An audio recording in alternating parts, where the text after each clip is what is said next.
ఇప్పుడు మనకిచ్చిన క్వెషన్ ఏంటంటే, A and B can do a piece of work in 12 days. B and C can do in 15. C and A can do in 20 days. How many days will they take to complete the work if all of them are working together అన్నారు. So, మనం ఇచ్చిన ఇన్ఫోని రాసుకుందాం. A and B can do a piece of work in 12. B and C in 15. C and A in 20. ఇప్పుడు మనం చూస్తే LCM of 12, 15, 20 will be 60. So, per unit work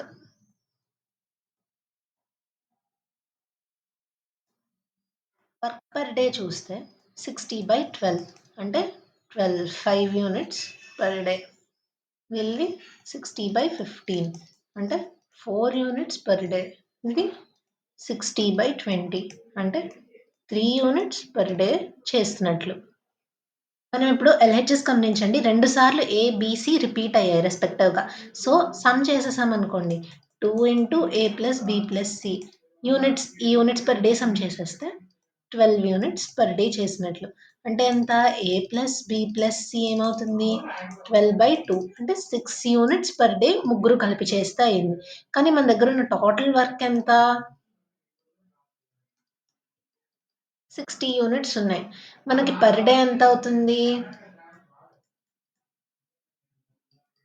6 units per day అవుతుంది. అంటే ఎన్ని డేస్ కావాలి కాబట్టి 60/6. 10 డేస్‌లో మనకి కంప్లీట్ వర్క్ అయిపోతుంది.